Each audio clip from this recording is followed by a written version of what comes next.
What is going on YouTube? Van here. Welcome to my channel and welcome to this week's video. This channel exists for two main reasons. The first reason is that it's a place to explore Christianity in the 21st century, and the second reason is it's a place to have honest, real, authentic conversation. This is the third video in this series, and so if you haven't seen the first and the second one, I will leave links to those videos in the description box below. And in last week's video, we explored sin.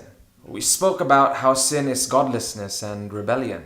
And sin is the reason why this world is so messed up today. Sin is a disease that affects every single aspect of reality, from the greed and selfishness and hate in human hearts to natural disasters, famines, earthquakes, and monsoons, to diseases like cancer and anxiety and depression that affects each and every single one of us.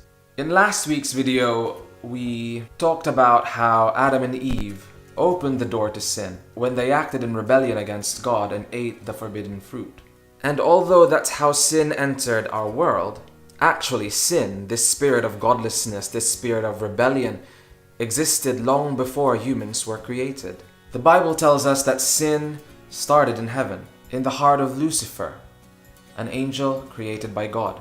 And in the 28th chapter of Ezekiel it says this: I ordained and anointed you as a mighty angelic guardian. You had access to the holy mountain of God and walked among the stones of fire. You were blameless in all you did from the day you were created until the day evil was found in you. The spirit of godlessness, the spirit of sin, the spirit of rebellion started and began in the heart of Lucifer, who the Bible in these verses describe as a mighty angelic guardian. But how? What caused sin to grow in the heart of Lucifer? What caused sin to consume this mighty angelic guardian? And the Bible answers that question for us as well. In the 14th chapter of the book of Isaiah in the Old Testament it says this: How you are fallen, O shining star, son of the morning! You have been thrown down to the earth, you who destroyed the nations of the world.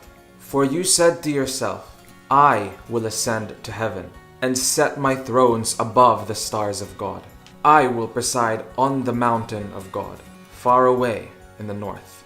I will climb the highest heavens and be like the Most High.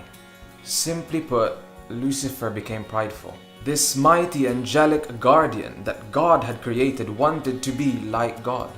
He wanted to be greater than God. And this prideful desire grew in his heart until it absolutely consumed him. And instead of worshiping God, as he was created to do, he wanted to be worshipped himself.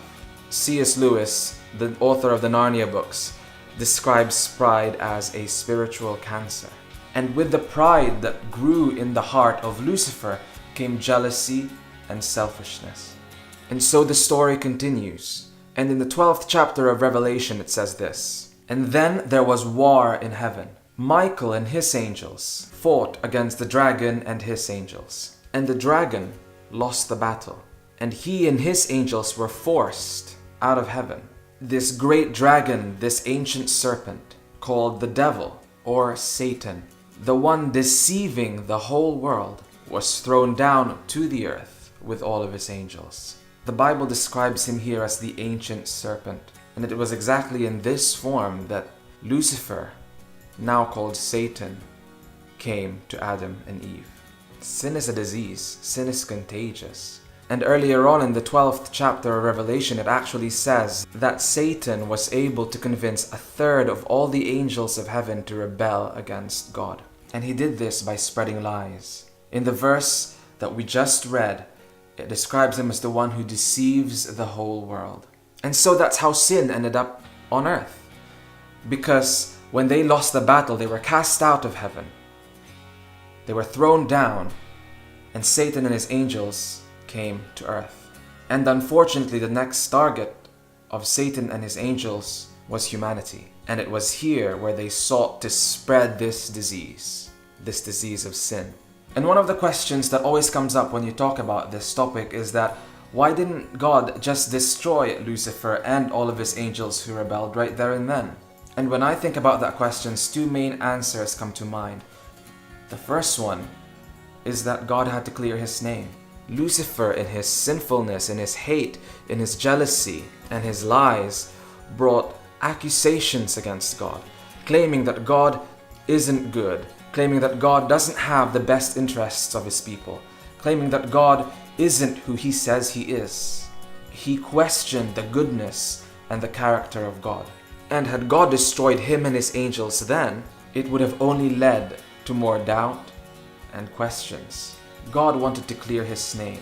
God wanted to show and to prove that he is faithful, he is just, he is kind, just as he says he is, so that pride and jealousy and hate and doubt and confusion would never have a place in creation again. And to do that, God had to allow sin to take its course. God had to show the whole of creation the true nature of sin. He had to show that Satan's lies were just that, just lies.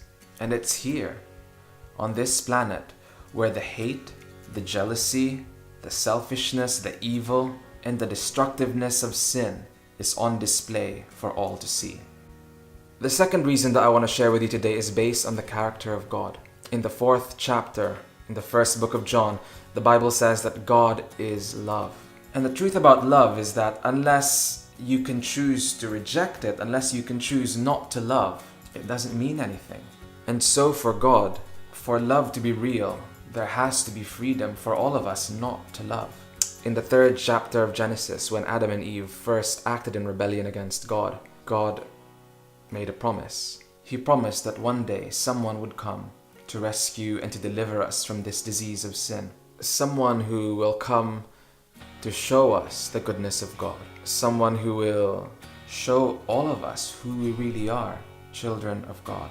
Someone who will stand against the confusion, the hate, the selfishness, the pridefulness, the evil of sin. And the goodness, the love, and the selflessness of God came as a man, Jesus Christ. In the 3rd chapter in the book of John in the New Testament of the Bible, it says, "For God so loved the world that he gave his only begotten Son, that whosoever believes in him shall not perish, but have everlasting life."